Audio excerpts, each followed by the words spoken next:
Welcome to InterPartyConflict, the podcast where we answer your questions so you can have the best tabletop gaming experience possible. My name is Gabe. My name is Jeff. And we're going to answer your questions today. But first, we actually have an announcement. Yes. This is an announcement that was going to be coming eventually, and I don't think many people are going to be happy to hear it. But we got to get out there. We got to keep you guys on the same page as us. Jeff and I have decided that at the end of this year, at the end of December, we've decided we're going to be ending the podcast. Yeah. You know, we've been doing this for, it will have been 5 years at that point. I think 5 years is a long time. Has it really actually been that long? I mean, right now it's been 4 years and 9 months. But still, like, really? Wow. Yeah. It's crazy. This has been kind of coming for a long time. Like, I've been, at the beginning of every year, I kind of, I look at how much time this podcast takes up, because it takes up a lot of time. I enjoy doing it, of course. I'm not saying I don't, but it takes up a lot of time, and I just kind of look at what's going on in my life, and I've kind of tried to reevaluate, do I want to do this for another year? Of course, I want to keep doing this for another year. I want to do this forever, but this year in particular has been really rough. I know in January I talked about how my work schedule is going to be changing, and I wasn't sure how that was going to be affecting the podcast. And for a while it seemed it wouldn't really be affecting it very much. However, it very much has, especially like in the last few months. I've been working so much mandatory overtime that I've pretty much only ever had 1 day off a week. Mm-hmm. And so when that 1 day off a week has to, we have to record the podcast that day, but then what about on our, we have our monthly Roll20 game. So that's got to be on my 1 day off a week. But then also we have our bonus episode every month. And then also, hey, I have a life too. Yeah. I've got a wife that I have to spend at least some time with, as she keeps telling me. Right. So like, it's gotten harder and harder because of that. And there's also, I've had some issues with like some family health issues that has also I've had to spend some of my time, dealing with that. And so it's just over the last few months in particular, it's gotten really, really hard to find the time to do everything. Yeah, right. And so, I talked to Jeff about this, I think about maybe a month and a half ago. And I just, the more I was thinking about it, the more I was just feeling like this was probably the right time. Right. So, it sucks. I hate that, I wish, like I said, I wish I could do this podcast forever. Yeah. I know that once we are done with this podcast, I am going to regret it. I'm going to feel like there's something missing in my life, but, I think this is for the best. It's got to happen eventually. And so like I said, when I first brought this up a couple of years ago, the last thing I want is for the podcast to just end. And then it just, 1 week, we just didn't just stop putting out episodes. So We're letting you guys know, I guess, is it 4 months? 4 months ahead of time because of, how numbers work. So we're letting you guys know a few months ahead of time. We're going to try to lead up to it, I guess. I'll have some updates in future weeks about exactly what we're going to be doing with the Patreon and such. Right. So stay tuned for that, I guess. But we at the very least wanted to give people enough time to enough time to grieve. Enough time to for all of our supporters, which we are very thankful of. Yes. And we make sure that they have enough time to because I know I've been in the past, I've been subscribed to a gym that I didn't go to for several months and didn't realize I was paying all this money for. So that's the last thing I want for somebody who has, been so generous to us, so. Sure. So yeah, it's good. It's good that, we got to let people know ahead of time.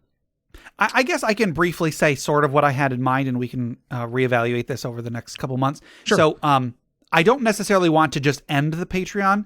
What I think I'll be doing is I'm probably going to be getting rid of the $5 and $10 tiers and just leave it as like a $1 tier. Yeah.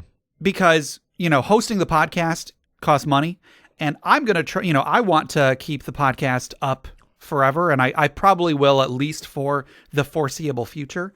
But if there is a way that we could still have even just like a couple dollars a year coming in to cover hosting fees, if anyone wanted to continue to donate, again, just like $1 a month or something like that, I'll probably leave up the $1 a month tier. Oh, sure. Yeah. Just in case anybody, I'll make it clear that there aren't going to be any guaranteed updates ever. Hopefully, maybe once in a while I'll stop in and be like, oh, this is what's going on in my life or whatever. But I'll probably leave it as just like a $1 tier. Mm-hmm. After that, if anybody wants to donate to that, they can. I'm trying to decide exactly what I want to do with like the bonus episodes. Right. Whether I want to leave those up and just everybody on the $1 tier will get them, or just like down, or just like release them all to everybody.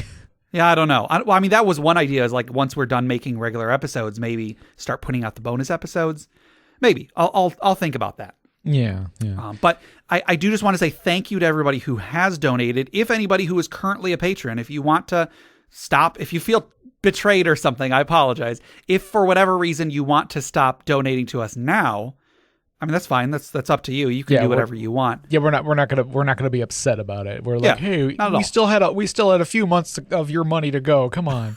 Right. No. Yeah, because we just got a few new top tier patrons a couple months ago, right? And that's I hate to cancel it so quickly after they jumped on the bandwagon, right? But that's another reason why we wanted to like have enough time from the announcement to when we were actually going to be stopping, just so it's not like we're not going to pull the rug out from anybody. Yeah. So like I said, probably at the end of either the end of December or maybe like the first week of January, something like that, is when we'll do our last normal episode. I've got some ideas for some fun things I want to do before then. Mm-hmm. Probably try to get some past guests back on or something like that. Oh yeah. So stay tuned. We're not just going to keep on just doing a normal thing and then just one day we're gone. I do want to have some sort of like a big end of days bash or something at the very end. So yeah, and like we really appreciate everybody who's been listening, and the Discord community has been like, I'm sure everybody's aware that I don't participate much in it, but I keep an eye on it. It's I like all the connections that everybody's been making. Mm-hmm. And just with I know, like the whole thing with Stillskin Kupo and his multi-language thing that he's doing. A couple. I know he made at least a couple connections through our Discord, and like that. Yeah, that feels all the like worthwhile right there. Yes. Yeah, the community that's sprung up around this podcast has been so awesome, and so that's really why we want to let you guys know what we're going to be doing, so that because we appreciate you and we appreciate all the work you guys have put in for the show as well. Yeah, and then things like the Discord, those are going to stick around. Like obviously, this Discord's still going to exist, and we're going to encourage everybody to keep hanging out there as long as you want. Mm-hmm. And then I don't know, as far as things going into the future, like Gabe had brought up to me, like as far as like maybe me picking up something where we left off. Yeah. And I'm not great at making promises and stuff like that, because it's hard to get me motivated to do anything, get out of bed, let alone keep a podcast going. Sure. So like I can't make any promises, but there's always ideas rolling around in my head that I'm like, you know what, I can put something together here and there. So like, who knows? Like Gabe said, like maybe once in a while he'll pop in on the Patreon. Mm-hmm. I don't know. Maybe him and I will get together and do like a, just a every once in a great while kind of thing. If we got the time for it. So yeah, I really don't think that this will be the last time that we ever podcast. I've enjoyed doing this podcast so much, I won't be able to just stop doing anything. Right. Yeah. Yeah. But, so at the very least, we'll put, updates for whatever new projects that we start in the future. Mm-hmm. But as far as expecting anything regular or anything, consistent. That's sort of, yeah. Because like even in my head, I was like late last year, I started doing streaming and then I sort of fell out of it. And I was like, I kind of want to get back into that again. But then I was like, I go back and forth on things like that. Like I get these ideas that like, yes, this sounds fun. I should do this. And then I'm like, well, that's a lot of work. Maybe not right now. And then and then it ends up nothing happening. So, but maybe with this gone, I will have a void in my life that I'll need to fill. So maybe. So I'll be like, you know what? I will do that thing, so who knows? Yeah. So, but I also don't want to like disappoint anybody by promising something. So sure. Cause I've done that enough in the past. So, and just everybody, like, really, I want you to know that this was not an easy decision. Even before bringing it up to Jeff, I thought about this for several weeks about whether this was really what I wanted to do. And then I mentioned it to Jeff. Jeff had similar feelings. And so then, even then, like, I still kind of mulled it over for a while. Right. Because I don't want to make this decision lightly, but I do think it is the right decision. Yeah, it's just your work has been like, I mean, you've brought it up on the podcast many a times of like how much of your time is taken up at work and energy and everything like that. So it's understandable. Yeah. Yeah. No, this is not an easy decision by any means. Right. But no, I don't, I'm not going to blame you or hold a resentment towards you for like, oh, dang it, Gabe, you want to spend time with your wife. Darn right. You. Right. So I feel like this is the right thing to do. So yeah, we'll give you guys some more updates over the next couple months, but just wanted to let you guys know well enough ahead of time. Cause again, like I've listened to a lot of podcasts and a lot of them you go to check and see if there's been a new episode and there just hasn't in months. And you're like, oh shoot, well, I really liked that podcast. What happened? So just wanted to let you guys know ahead of time. And then, like I said, we'll lead up to it. There will be a lot of fun stuff between now and then. So, just a big thank you to everybody who has supported us, even just by listening to the podcast. We appreciate it so much. Yeah. We've like, this has been a blast, and it will continue to be, at least for the rest of the year. But, we thank you all very much. Yes. All right, that's the end of the episode. Goodbye. So, here's the thing, actually. I was trying to, I had been asking Jeff whether this should just be its own thing or if we should just have this be part of an episode. And Jeff said it's better to have it be part of an episode because you don't want to leave off on. Right. We don't want to say, news. Oh, we're ending the podcast and then there'd be no episode. It's like, what? Right. Wait, what? So with that, on that note, how are you doing today, Jeff?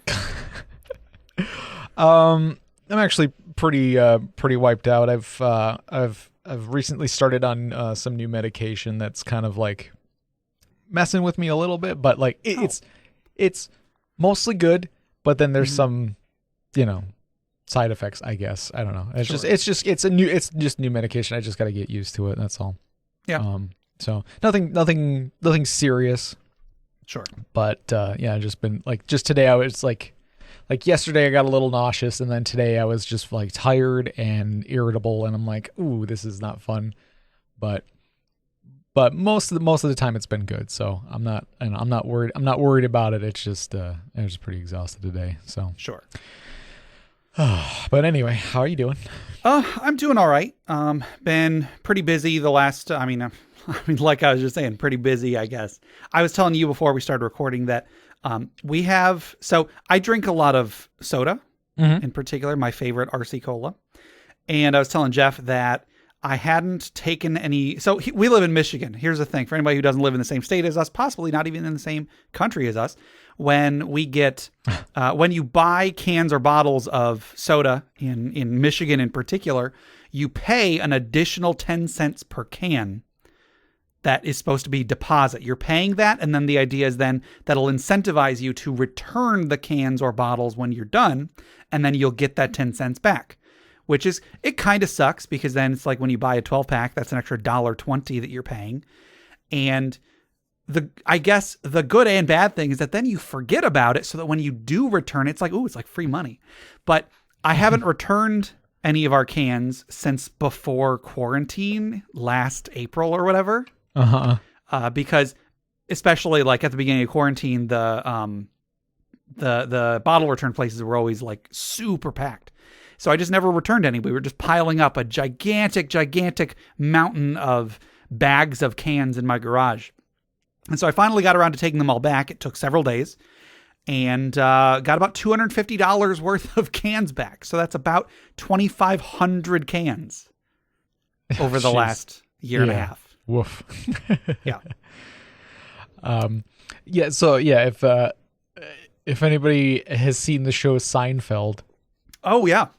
There was a whole episode that basically on the fact that Michigan has a 10-cent can deposit, where somewhere like New York has a 5-cent can deposit. A lot of states don't have deposit at all. Like in Tennessee, we just threw away our cans because, what are you going to do? Get nothing? Right, yeah.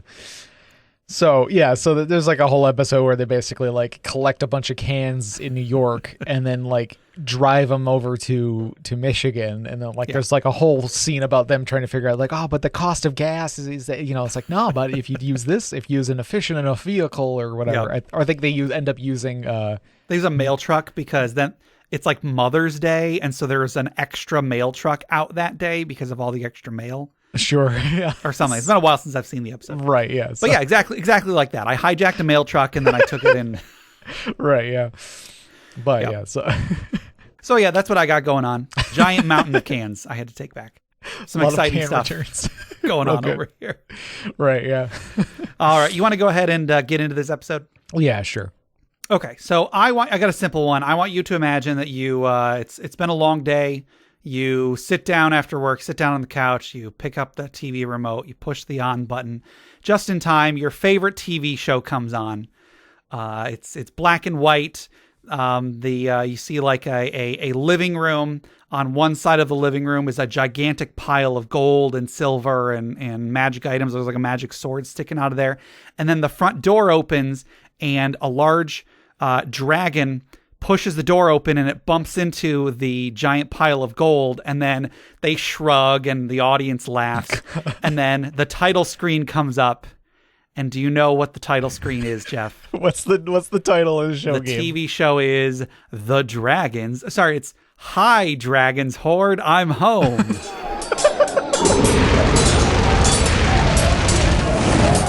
I have no idea why I chose that Dragon's Horde intro, because it has nothing to do with the magic item. Yeah, it's whatever.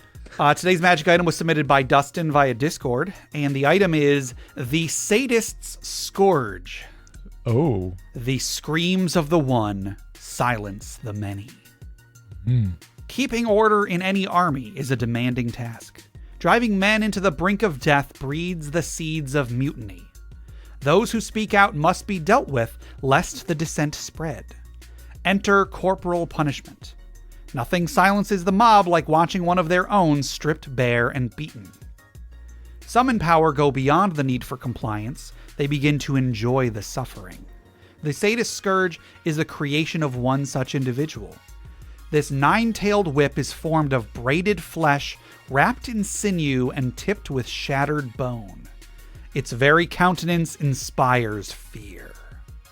Once per short rest, it can be swung around the head to inflict the frightened status on all within 30 feet who can appreciate its malice. DC 12 will save. Each blow of the weapon inflicts 1d10 piercing damage. The target must make a DC 12 Constitution save or be deeply wounded. At the start of their turn, the deep wound bleeds for 1d10 damage. Every subsequent blow deepens the wound, increasing the damage by 1d10. Ooh. Anyone can attempt to staunch the wound with a successful DC 12 medicine check or a dose of magical healing. And then a small author's note, weapon effect shamelessly cribbed from the glaive of a bearded devil, Monster Manual, page 70. Huh? Nothing wrong with that. Yeah. So this magic item, it's a whip, it's a scourge or a cat o' nine tails. Take your pick. That you can use to inflict the frightened status on anyone within 30 feet. And then anytime you deal damage, they have to make a save or take damage every round afterwards, and it stacks. Yeah, that's oof. Yeah. That's pretty, that's pretty brutal, but that's really cool. Yeah. The save is fairly low, but still. Yeah. Yeah. But it allows for some nasty possibilities. Mm-hmm. I think this is cool. Like I see no shame in taking stats from monsters to make magic weapons. I am absolutely 100% all for that. That is actually one of my like favorite inspirations for making magic items, is just being like, what's a cool thing some monster can do sure, that like the player would never be able to do through the core rules, but I could just give it to them. Like, you know, the player is making a character who's just really all about this one monster or something, and like just give them that ability in a magic item. You know, you don't have to go through all these steps to make a new class for them or a new subclass or new feats or anything. Just give them a magic item that does something similar. It's even cooler because you can theme it off of that. You know, I'm gonna bring this up because it feels so targeted to me that there okay. There is a Kickstarter for it is one of the Paizo actual play podcasts, Roll for Combat, I think. Okay. And so they did a Kickstarter where there's a book, there's a book and an adventure, or there's like a couple books and adventure, and one of them is like a bunch of new monsters, but then also rules on how to use monster parts to make like weapons and armor and stuff. Oh, sure, yeah. And I was like, this is it's Monster Hunter. I've been wanting to have something like exactly like this in D&D for a while now, and I've been like sort of like trying to come up with something for it. Yeah. And they went ahead and were just like, yeah, no, we're doing it, and you know, it's on Kickstarter. I'm like, oh yes. So like I love magic items made or at least inspired by like things that monsters can do. Sure. It's just one of those things. It's like, yeah, it's something that you can't replicate within the classes and, you know, normal abilities of player characters. Sure. You know, there's not a magic item for everything, and so you want to make your own, and why not want to make one, you know, based off of a really cool monster. Yeah. I feel like, and this may not be necessary, like I said, the DC is pretty low, and so I don't think this will be much of a challenge to anyone that this would actually matter to.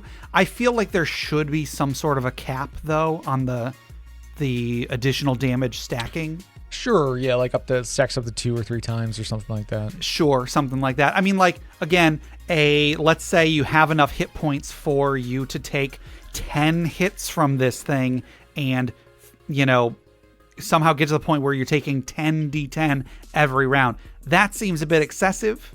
Yeah. Whether that would ever happen, I don't really think it would, because again, for you to even have that many hit points but still consistently fail a DC 12 Constitution save, I don't know. Right, Gabe, it's only overpowered if it doesn't kill them. I mean, I guess. I just feel like it would be a little bit cleaner of an item if there was maybe even just like 5d10 or something as a cap. I don't know. Yeah, right. Yeah, exactly. I don't have any problem with that. I feel like, yeah, maybe a cap at some point. Yeah. Or I don't know, the DC gets easier. I don't know. But I don't know. It's cool. Yeah. Yeah, so it's like the frightened status thing, and then like the bleeding damage. It's like it's nicely themed, and it's like it sounds really scary and brutal, and it's obviously it can be pretty devastating. Yeah. I like it a lot. Yeah, so it's a pretty cool. It's relatively simple. Isn't really a ton of new mechanics or anything. Mm-hmm. It's just a cool item. So good job, Dustin. Yep. So once again, that was the Sadist's Scourge, submitted by Dustin via Discord. Jeff, if anybody else wanted to submit magic items for us to discuss, or questions for our main segment, or stories for the funeral pyre or retirement village or whatever, how would they get those to us? They can send us an email at interpartyconflict@gmail.com or join us on our Interparty Discord at bit.ly/interpartydiscord. That's correct. Now, before we go any further, I just want to remind everybody, a week after this episode goes out, we're going to be doing the first drawing for the 3 leather products from Maumee River Leather. Ooh. So if you hear this episode, there is still time to enter for the red and black leather journal. So get your submission into us if you want to enter for that. So there's still time, but not that much time. Leather, black leather, red leather, black. So let's say this is the first time you're hearing about this. Sorry that this was the episode that you tuned into, I guess. Oh, yeah. So we have 3 leather products from Mommy River Leather, which is run by a couple friends of ours that were on the show not too long ago. We have a red and black leather journal. That's the first one we're going to be doing. And then next month on the 12th of October, we're going to be doing a drawing for a leather box that looks like a journal. So it's a false book that has 4 compartments in it. The one they close is 2 compartments. That has a couple compartments in it. You could store dice in there. You could store miniatures in there. You could store magic cards or something if you wanted to.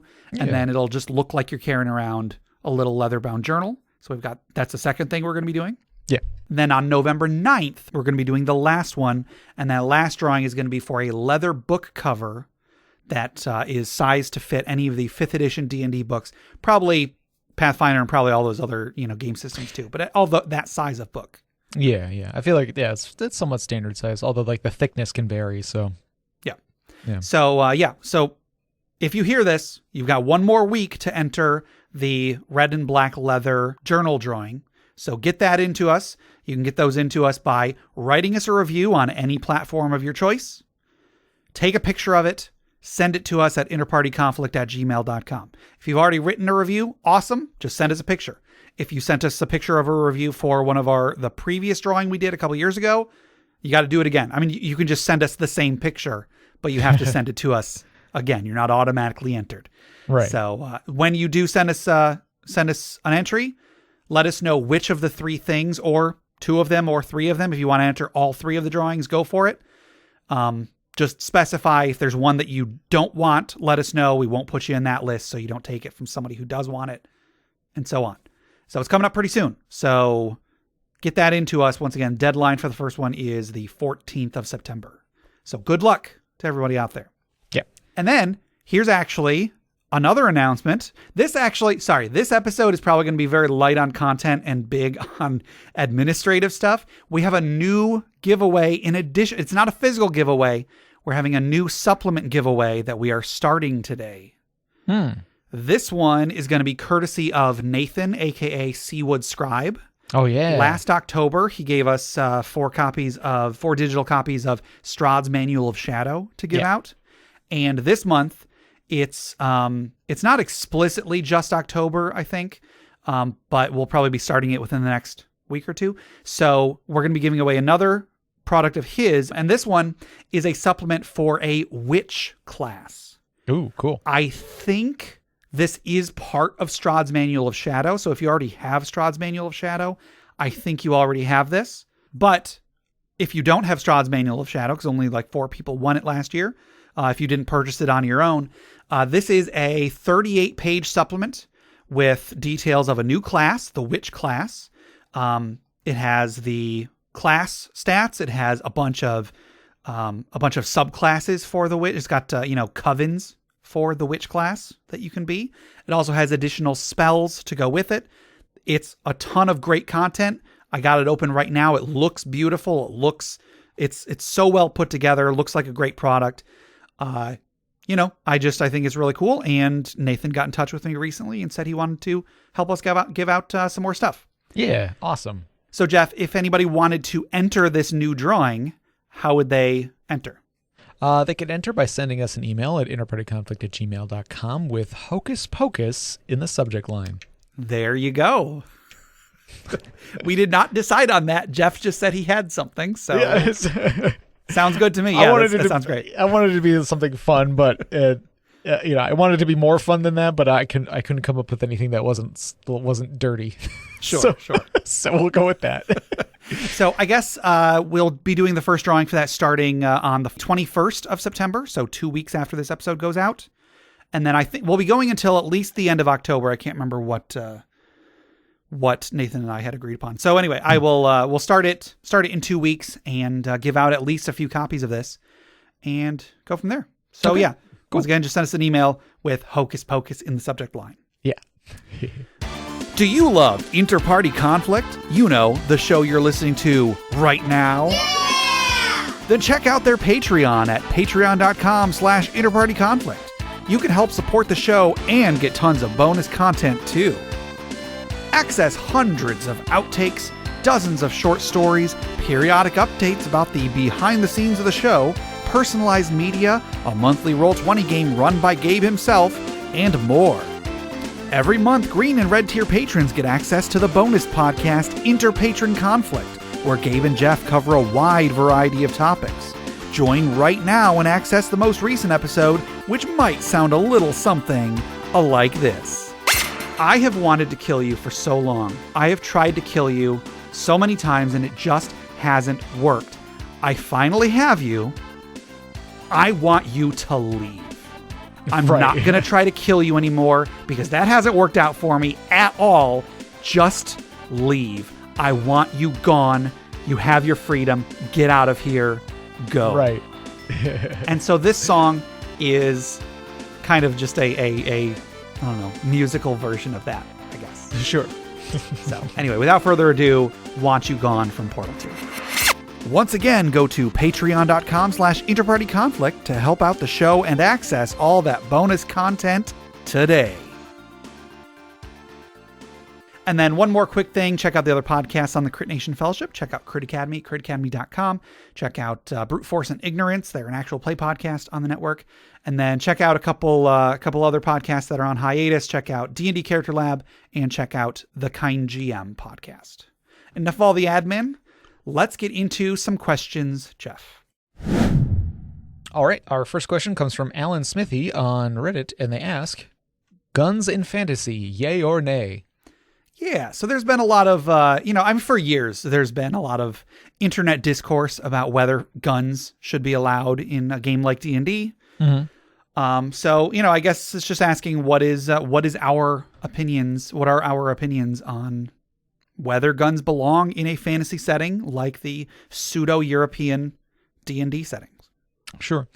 I'd say just off the bat, I'd say yay. Like, I don't have any I don't have any no, that's like sacrilegious or kind of, it's like that goes against all things D&D. It's like, no, and that's, like guns are in fantasy for sure. Like that's like fantasy is, more than just, knights and dragons and stuff.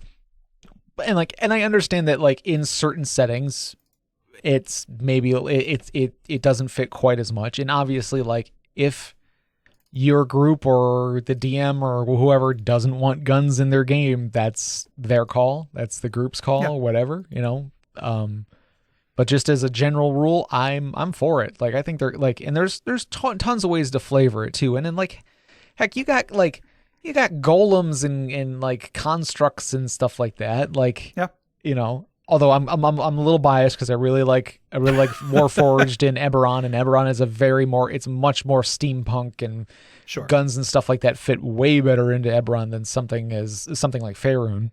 Agreed. But like even in Faerun, I wouldn't necessarily say no immediately. Maybe I make sure that the player has like some reasoning other than wants a gun because they're powerful or something. Sure. And then like.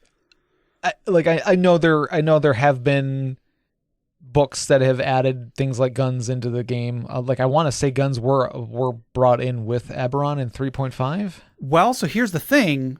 If I'm not mistaken, the 3rd edition Dungeon Master's Guide had the stats for guns. Oh, did it? It was in like a little section about the world building or whatever, and it was not meant to be, this is canon in every game. But there might have even been in 1st or 2nd edition. I don't have those books, nor am I very familiar with them. But sure, even as early as 3rd edition D&D, there were core books that had the stats for guns in them. Mm-hmm. Now, I know that we started using guns in Jay's Eberron campaign because there was like a Dragon magazine that came out that like had a big featurette on guns. Sure. Guns in your game. Yeah. And so like I will agree, it makes a lot of sense in Eberron. Mm-hmm. But I mean, they've kind of always been there. Just most people don't use them. Right. Yeah. And like, I feel like it's not a stretch to say like with like gnomish tinkering and things like that, or like, gnomish or, I guess it's just mostly gnomish in like standard lore, but yeah, it's not a stretch to say that something like gnomish tinkering can come up with like They might call it a an advanced crossbow or something. I don't know. Sure. It's just a loud, smelly crossbow. Hey, give me one of those loud, smelly crossbows. Right. Yeah. So this here's my boomstick. Right. It's just I don't think it's a huge stretch. And again, it's up for the group to decide. It's up for the DM to make the final call, whether or not guns are a thing, and then, which rules to use. Cause like there's a lot of people who have made, there's like probably countless third party, rules for guns in any system you can think of. And I know, Pathfinder Second Edition within the next couple months, I think, is coming out with a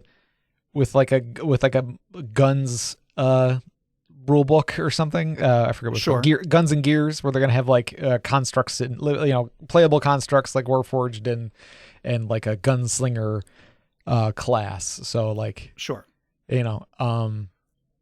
so like yeah, I'm all for it. I'm always for more player options. Yeah. And I mean, like, yes, there can be too many options. I mean, like, I guess you can have too many choices and not be able to decide. But for somebody who just like makes characters just to have something to do, like, I'm always like, I need more options. I need more options because I need to get my fix of building a character. Sure. So yeah, more options is good, and I don't see anything too crazy about guns that would keep them out of fantasy. Yeah. I similarly, I'm all for it. I think that having more options, even just having the option there, is cool. I don't think most players are going to use guns even if they exist. Any given option, only a small subset of players are going to go with that option anyway. Like, here's the thing. Guns actually predate plate armor, unless I'm mistaken, or at the very least were contemporary with plate armor. And like guns predate the rapier, for example. So I can understand not wanting guns because it gives the game a different feel, especially if you're thinking of like modern guns. But you can't use the excuse of, oh, it's not accurate or it's not realistic or whatever, because like D&D isn't a specific slice of real world history. It is a mishmash of tons of fantasy, fantastical things all put together that have like I said, a pseudo European setting. So if you are against it for some reason, fine, whatever, you be against whatever you want to be against, but like, it's not because it doesn't fit the setting. It's not because it is anachronistic. It's just because you don't like guns, or you just don't want guns in your game, and that's fine. Right. Yeah. Like we were saying, there have been stats for guns in D&D for a very long time, at least the last 20 years, probably longer. Like a lot of things, this is all a matter of branding or of flavor. Yeah. If you can reflavor it slightly to make it so that it's not, oh, I have, I don't know, Glock or something. It's like, oh, I got a submachine gun.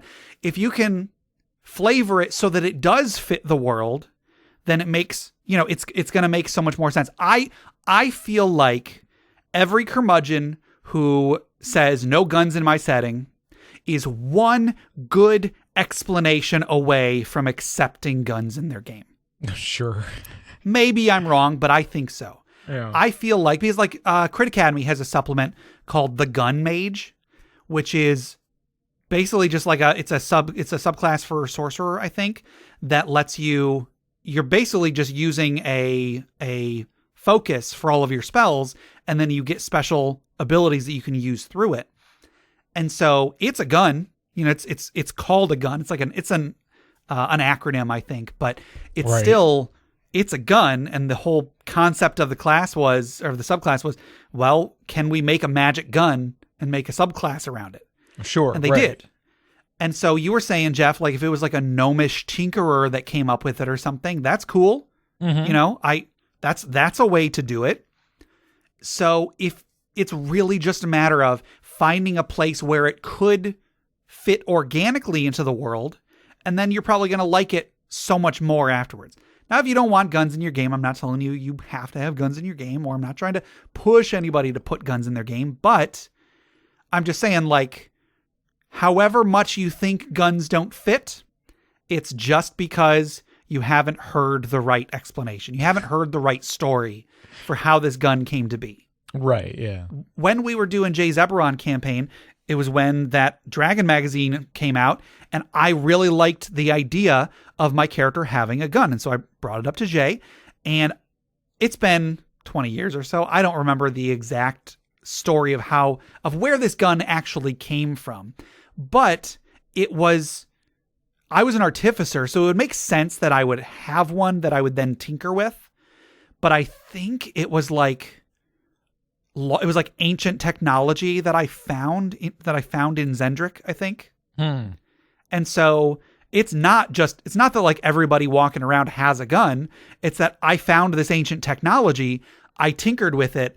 Now I know how to use it, and I know how to do cool stuff with it. Yeah. And like, so from what I don't remember you like using it a ton. No, it actually was not very practical for my build. I had to like, it was still a neat thing though. Yeah. You know? No, it was great, and I loved it as part of the character. I thought that was really, really cool. Yeah. And like, I'm pretty sure there was like Gunslinger stuff or something in Pathfinder First Edition. I haven't really looked into it. And like, I've seen some of the comments on like the playtesting rules for the second edition Gunslinger. Sure. And like, you know, those people who are like, they're worried about it being like overpowered. Cause like, I feel like, you know, like what makes it different from just like a crossbow or a bow that isn't going to make it overpowered. Like you want it to be unique and cool and special. Sure. But you don't want it to be overpowered. And it's like, well, it's a gun. Guns are devastating, like they should be powerful, but then like they should have a downside or something. That's the thing though. I mean, like in real life, swords are devastating too. Yeah. Right. In D&D, it's just a D8 damage though. So. Right. Yeah. Right. It's like, it's just a dice. So, yeah. Like, one, you roll a dice for both of them. So, yeah. I don't know. Like, different rules on like the way that you have to reload them, or you have to like have some upkeep on them or something. Cause like, there's reload rules, like it takes an action or whatever to reload a crossbow. You can do the same thing with the gun. If I'm not mistaken, I think when I did get the gun at first, it took an action, took a standard action to reload it. Sure. Whereas crossbows were a move action, I think. Yes. Yeah. Something like that. Yeah. So it was, a little bit of a heftier, action cost. Yeah. But yeah, I don't know. Yeah. I'd say go for it. If you're open to the idea, go for it. If the player is interested, go for it. Like, if somebody's got a really fun, cool character concept that they want and it involves a gun, like I'd say let them do it. It's, at least entertain the idea. Hear the character concept first. You might be like, that's actually pretty cool. I'll let you do it. Yeah. Or no, but let me take something. Can you do this with a crossbow? Can we take a crossbow, reflavor it a little bit, maybe change up like one or two little things about the mechanics, and then see if it works from there. Don't just say no. Use it as an opportunity to do something cool. Yeah, I actually made a 5th edition character who was I had her using a hand crossbow and like a tower shield, and I was like kind of treating her like a SWAT team kind of character. So like, it's a hand crossbow. It's like it's a handgun. Sure. It's just but it's a a bow. So, but like in, flavor wise, I was like, the way I was picturing her was like, she was like a police officer, investigator or something like that. But she had like a riot shield kind of thing and a hand crossbow. And those were her weapons. Sure. That was her, and so like, you could just flavor a hand crossbow or a regular crossbow. Like, you could have it in your head canon. It's like, it's a gun, but the DM thinks it's a crossbow. I don't know. Like if you're really at odds with your DM and you really want a gun, I just kind of go with it. Make the best with the rules at hand, but then in your mind, just say like, nah, it's a gun. Sure. Like, or if you're really good about flavoring your actions, like sneak it in there, like the smell of, there's the smell of sulfur in the air somehow. Boom, I don't know. It's just like, it's like, what is that? Oh, like that powdery, it's kind of like a black powdery smell to it. So I don't know. Yeah, that's fine. So yay is the answer. So yay. All right. Our next question comes from Dodge Duck Dip Dive Dog on Reddit. And they ask, that's a great name. I mean, they've got duck in there. Maybe they're talking about the animal. That's true. Why should a DM bother to entertain a rules lawyer? Yeah. So we've all heard the horror stories, or maybe you've even played through some of the horror stories where somebody at the group just keeps, interrupting the DM in order to tell them about some rule that they're playing wrong or whatever, or that doesn't work that way, that wouldn't do that, and so on.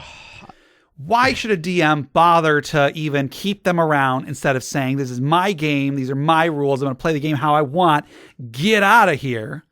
Why should the DM not do that? Why should they maybe say, your input is appreciated because blank? So, I've filled the role of a rules lawyer at least once or twice. As have I, which is why I feel that I feel qualified to answer this question. Well, yeah. So, and not just I come up with an actually for one rule. It's like I've been obnoxious once or twice. Oh, sure. Okay. not like crazy, but it's definitely like dipping into the okay, come on. It's like dodging, ducking, and dipping. Right. So yeah, there was I think it was actually the same session that I made that SWAT team character. Okay. It's a group of people I've never played with before, but there was, some friends of mine that were like, oh yeah, we're playing. You want to join? Sure. Yeah. Oh, what are you guys playing? Oh, 5th edition. I'm like, oh, awesome. I've been playing 5th edition for a while. They're like, yeah, we're just starting to get into it. We used to play 3.5. I'm like, oh, cool. That's how I started too. Mm-hmm. And then and we sat down at the table, session started, and then we got into it and went for a little bit, got into some combat, and then the rules came out, and then I was like, and then my turn came around and I did a thing, and they were like, wait, how can you do that? I'm like, oh, it's because of this rule. Yeah. And they were like, no, that's this. And I'm like, well, in 5th edition, it's this. I was like, well, we've been playing it this way. I was like, well, in 5th edition, it's this way. I don't know. So, I wasn't trying to be the rules lawyer. It was more trying to be like, hey guys, I have some experience in this edition. Yeah. Let me tell you about it. But then as they pushed back on me and I started pushing back, and I'm like, oh shoot, I'm being an obnoxious rules lawyer right now. It was basically the diagonal squares situation, among a couple other things, but that was definitely the one that sparked it. That sparked the conversation was It's like I made a movement that took into account diagonals being 5 feet, and they were like, "How did you get that far?" It's like because I moved this many squares. Yeah. Anyway. So the answer, the simplest answer, the reason the DM should bother to entertain a rules lawyer is that there's a lot of rules in this game. I guarantee whoever you are listening to this, I guarantee there are some rules that you're getting wrong and you may not even realize it. And, sure, you can play a rule wrong. Sure, nobody's going to tell you can't play a rule the way that you want to play it, but you probably don't realize that you're making a mistake. And in a lot of cases, you would probably like to know which ones you're doing wrong so you could do them right. I would hope, I guess. Mm-hmm. I mean, of course, nobody wants to be told that they're doing something wrong. But if one day you're just flipping through the book and you see, oh, this rule is not how I've been playing it. In fact, the real rule is better than I've been playing it.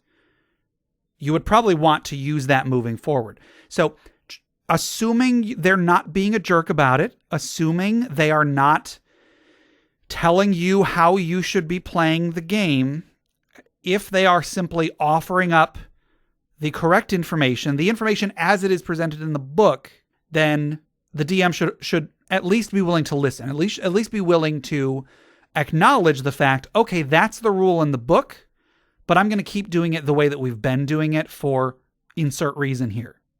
Right. Or, and I feel like you've brought this up before where like, it's like, okay, well, we're going to keep doing it the way we've been doing it for now, but then we'll bring it up again later, or we'll change it to the actual rule next time or something like that. Just so there's some, at least consistency between, from session to session or like within the session.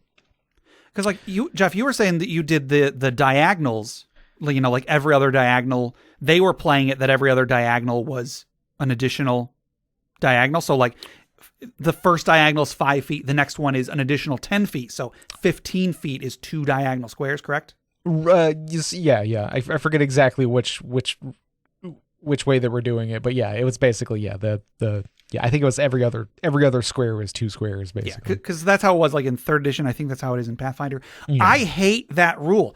I don't care if it's realistic. I mean, It's not. I don't care if it is more accurate to real life distances than just having each diagonal just be a single square. I don't care.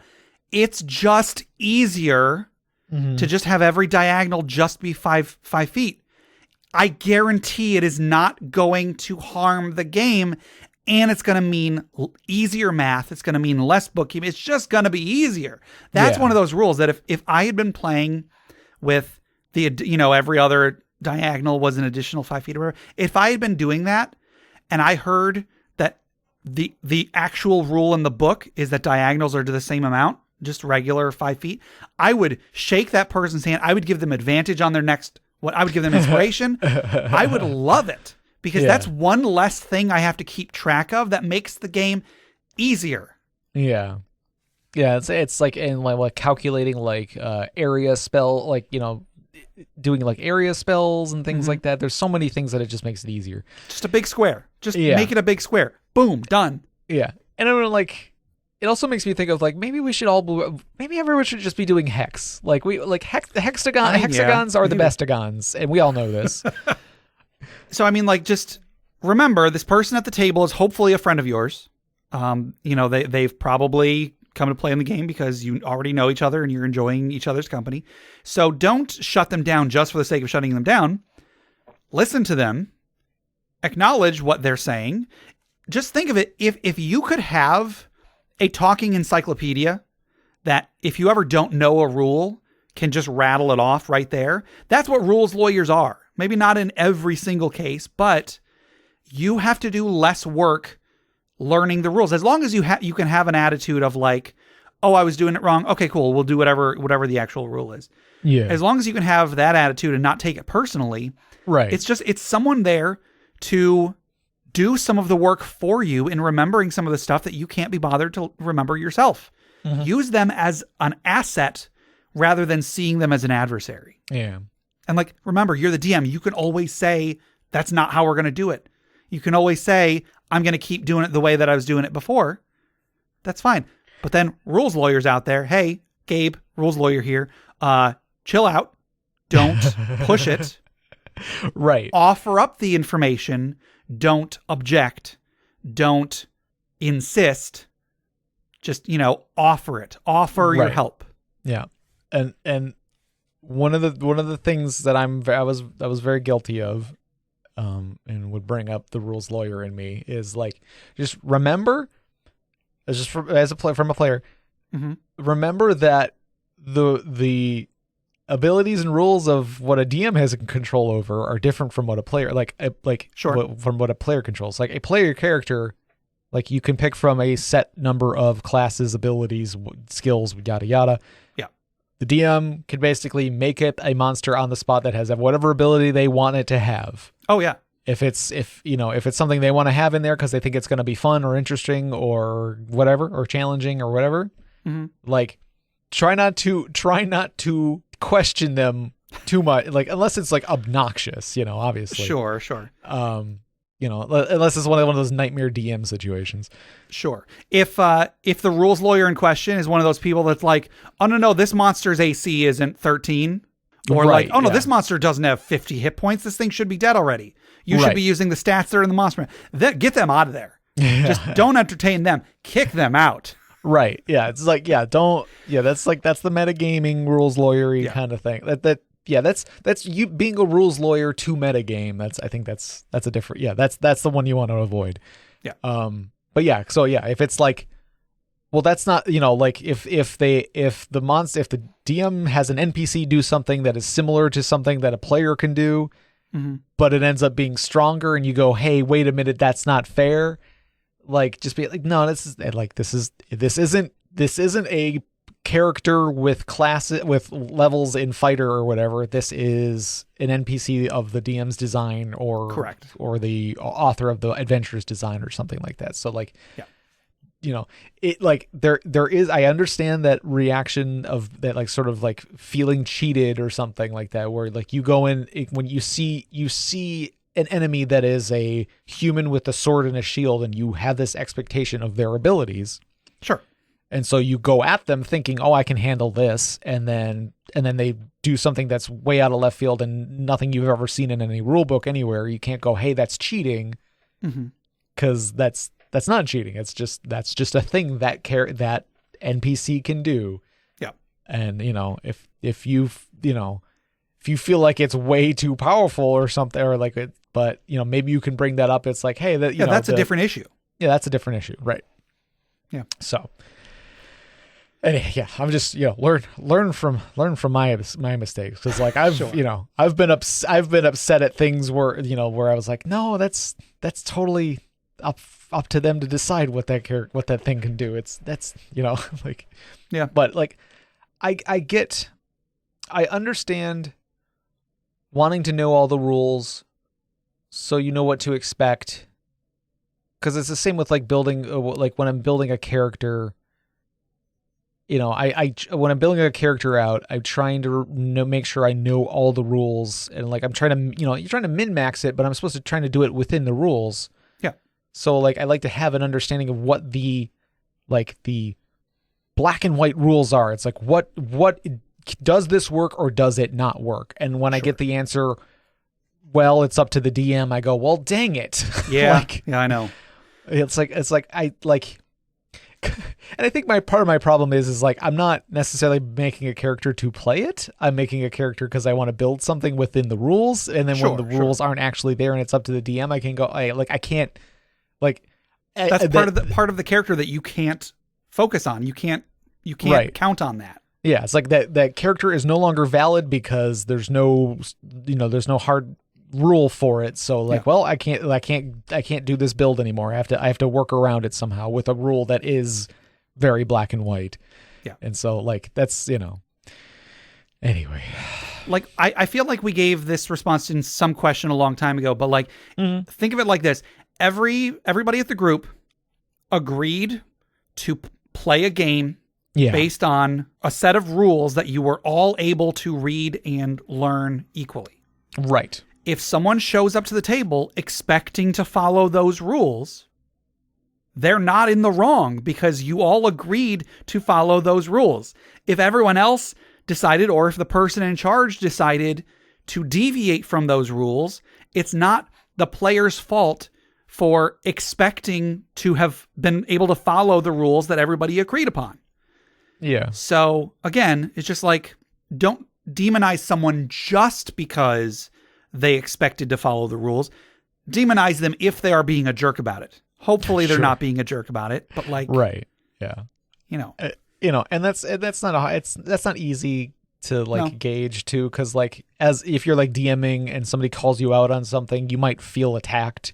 Yeah. They might not necessarily be trying to attack you, but you might feel attacked. 'Cause like, DMing is a lot of work, and it's a lot of work. It is. And it's like, it takes a lot of mental and social energy. And so like, you're sort of putting yourself out there. You're very exposed because you're the DM, like you are in some sense against these, like you're put against these, like you're in competition. We say that, we've said many times it's not a competition, it is cooperation. Yeah. But I mean, correct. Like in a sense, you are sort of putting yourself out there like you're in competition with them. So if one of them comes at you and tells you you're wrong, your defenses might go up and you might feel like you're being attacked. Sure. So like it's it's not the easiest thing to deal with, but as long as they're not being a complete jerk about it, just kind of like entertain them because they're probably just there to help or they're doing some of the work so you don't have to. So or at the very least they're just making sure that they have fun, which is what should be part of your goal, is that so that they have fun. Sure. So at least give it some thought. Yeah. All right. I think that'll do it for our regular questions for today, but we do still have our social media questions. Our last social media question was, have you ever encountered a deity face-to-face in a tabletop RPG? Do you recall if you had an answer, Jeff? Yeah, I killed him. Yep. So you guys fought Kios in the Age of Worms campaign. Although, like, was he a deity at the time? Was he like a fallen deity, or he was like low? He like lost some of his power or something. He didn't have like divine ranks, which were the mechanic put forth in deities and demigods that basically make gods kind of unfightable. Right. But I mean, like story-wise, yes, he was a deity. Power-wise, he was probably like a CR 25 or something like that. Like he was enough of a deity without question. Right. Yeah. So I'd say it counts. Killed him. Yeah. I threw a sphere of annihilation at him. So the sphere of annihilation, I think, destroyed his armor. Right, I threw it at him, and that didn't kill him, but that was definitely part of it. And then that caused the entire fight to be teleported to another plane. Well, that's when he tried to get rid of it by casting Gate, there was that chance that it sent everybody to another realm. Yeah. So over on Facebook, Jason E says, so a few, but not sure if they fully qualify in Chris and Melissa's campaign. Ardric met Set when he died in the Temple of Set in the Black Egg, but then he was resurrected, and in his mind, it was all a dream or a vision. It shook him to his core, though. Later, he also had a vision of Moradin after that adventure when Moradin granted him a boon which helped cement his purpose and mission for him. In the Age of Worms, we fought and killed Kios, but I think he might have only been a demigod, not sure. When I first posed this question, I did think of in Chris and Melissa, when I think Melissa was running that, when we did the Black Egg, Jay met Moradin afterwards. Like Jay had like a vision where he met Moradin. Moradin like gave him some thing or whatever. Mm-hmm. And I had forgotten that he also met this evil deity that was sort of like the god of the temple that the Black Egg was in. I had forgotten about that part. But I don't think my character was privy to any of that when that happened. So I wasn't sure if I had an answer to this question. But then the Age of Worms, I'm like I said, I would say Kios was a god for basically all intents and purposes. Mm-hmm. And then Colin W. says, at the end of our campaign, my Hexblade Warlock, who was being manipulated by a Mind Flayer Lich, was essentially rescued by the arrival of the Raven Queen onto the scene. The Raven Queen eradicated the Lich for corrupting her champion weapon that my Warlock was using to channel her magic. So yeah, there you go. Mm-hmm. Yeah. Warlocks can, that can be an easy way to meet a deity if your deity is your patron. Yeah. Over on Reddit, Alstar the Minotaur says, so in a homebrew game, I was playing a merfolk who was unknowingly carrying around the avatar of his deity in his weapon. Also, the religion had been altered over time from a very open religion accepting of change to a very insular religion with a rigid caste system. The avatar was none too pleased to be carried around by a highbrow, self-obsessed prince. I'm also pumped to meet Kugrash the Most Armed. I get the feeling he'll be none too keen on chatting. So he's referring to a deity that the party actually just fought in our Roll20 game. That was just the other day. Mm-hmm. They fought an avatar of Kugrash the Most Armed, which is an orc with... So there's a race of 4-armed orcs in this campaign. And their god is one of them, but he has just so many arms. So for that deity's token, I used Ball of Arms Man. So, they fought him. It was an intense battle, and they were victorious. Awesome. So good job to them. Over on Twitter, we just got one. Stephen M says, not in D&D, but the party in my Call of Cthulhu game has come face to face with Nyarlathotep, the faceless god, the crawling chaos, the god of 1,000 forms. Maybe I'll write you a funeral pyre about how that went. Oh, hope it went well. Yeah, I'm sure it went really, really good. Yep. Over on Discord, Debrasor says, does recruiting Asmodeus to defeat Orcus count? Yes. Yes, it does. Yeah. 100%. Collins B says, oh boy, where to start? My first character was smacked in the face by Lolth so hard it had the effect of a power word pain. At the end of that campaign and the final boss fight, we met Torm, Tyr, and a bunch of other gods I can't remember. My second character had revealed to her that her mother was actually Saloon, and as a DM, one of my players recently was brought to the court of Bahamut, and another is inhabited by the spirit of Raltar, god of the space pirates. So technically, They all have interacted with that god. I just want to say, god of the space pirates. There is so much in so few words. Right. I so many questions. I want to hear more. Yep. Floofy Shoob says, we did throw Belial off a cliff. Good. There you go. Stiltskin Kupo 84 says, my paladin Seth was invited into service by Bahamut in a 2nd edition campaign. Og-Ur was met by the 2nd edition goddess of nature, whose name I cannot remember. I think our whole party was visited by the goddess of trickery in another campaign. Any 9-tailed fox with psionics and a human form kind of screams deity to me. Also, we may have had to fight the patron goddess of children. The Beverage Tea says, no, none of my dingus characters are ever worthy. And then Lone Wolf Nate says, deities face to face. Let's see. Back when I was in high school and first tried out D&D, my cousin was dating a guy who was the DM, so he ran a couple games for us before they split up. He took us individually into the other room and had us essentially meet and talk to a goddess, but I don't remember which one. Then later on, when I started playing 5th edition, after the TPK, in fact, where we all made characters of the same level of our originals who died and essentially had their souls in new bodies, as well as essentially homebrewed a mission to find our old characters. And when we did, we could choose to go back to the old ones or keep the new ones. I think most of us went back to the old ones, but a couple kept the new ones. It was pretty interesting. And that's really cool. I'm just going to say, if your character dies, hey, DMs, if one of the characters die, let that player meet their deity. Sure. Just do it. Nobody's going to stop you. Nope. Nobody. You can't get arrested for it. It's just no fun. one can stop you. So yeah, I think those are all of our responses for that. Thank you, everybody who wrote in. I think there were some good responses in there. Mm-hmm. So that was our last social media question. Our next social media question, this was actually submitted by Redditor Zephyr Valley. Your character is a YouTuber. What sort of content do they make? Oh man. I was hoping that we would get a lot of varied answers for this one. I might have one for one of my characters. Yeah. So unboxing videos? Yeah.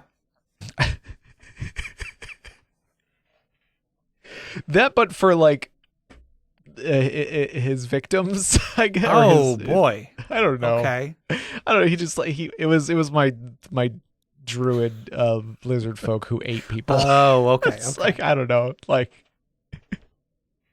I guess that works, I guess. Yeah, I don't know. So. I would say my only character I'm playing currently is Ezekiel in our game we're actually playing in just a few minutes, I guess. I feel like I see her doing one of those videos where she's putting on makeup and like talking about crimes or something. My wife watches a channel like that. It's just this girl talking about true crime stories and putting on makeup while she does it. Is it Murder Mondays with Bailey? What's her face? I think so. Oh, like I think it is. Yeah, Skylar watches her all the time too. Yeah, but I don't see my character as being very good at putting on makeup. So she just kind of comes out looking like a monster or something. Sure, right. Oh no, it could be like she's like putting her armor on or something. Like there you go. Like yeah, there you go. That's perfect. Yeah. I like that. I like that. She's like a BuTuber. She's I don't know. What is it? Donning your armor? I don't know. I mean, because she has plate mail, and plate mail takes like 10 minutes to put on. Right. It's just her putting on her plate mail while talking about like true crimes. That's so much better, Jeff. Thank you. That's funny. I like that a lot better than unboxing unboxing monsters. Sure. All right, so that'll do it for our questions today. But before we close out, let's wind down, let's relax, let's take a deep breath. Let's remember those who have come before us, who have given their lives that we may have a better world to live in, as we toss another log onto the funeral pyre.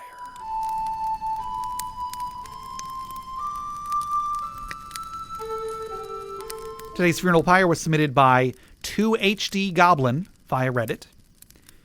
The game starts. Characters walk into a local tavern. Guy walking out bumps into my PC. Character calls him out. NPC gets belligerent and asks what I'm going to do about it. PC pisses on his boots. And then, this is exactly how it's written. PC dies. I don't know if that's intentional, but I like it. Yeah, I don't know. PCs is so dies. I guess let's raise a glass in remembrance of 2HD Goblin's character. As we say, next time, maybe go to the bathroom before you go to the tavern. Clink. All right, that'll do it for today. To submit questions for us to discuss, items for the Dragon's Hoard, or stories for the funeral pyre, please email us at interpartyconflict@gmail.com. For show notes, links to media mentioned on the show, and running lists of questions and magic items, go to interpartyconflict.com. Join the discussion on social media. Find us on Facebook. We're on Reddit. We're on our Interparty Discord. Find us on Twitter at InPartyConflict. Check those out for our weekly social media questions. Your answers might end up on the show. Find us on the podcatcher of your choice. We're on iTunes, Google Play Music, Stitcher, YouTube, Spotify, anywhere you download podcasts. Please rate, review, subscribe, or just tell a friend. And if you leave us a review within the next week and then send it to us in an email, you can win a leather-bound journal next Tuesday, the 14th. Mm-hmm. And if you want to support the show monetarily, check out the rewards at patreon.com/interpartyconflict. There's a few different tiers, so anything you can spare, even $1 a month, would go towards making the show better, and you'll get bonus content for it. Jeff, tell us about FriendQuest. FriendQuest is a YouTube channel where you can watch us play video games. There you go. Also, head over to bit.ly/interpartyconflict to take a short survey about our show. What you like, what you don't like, etc.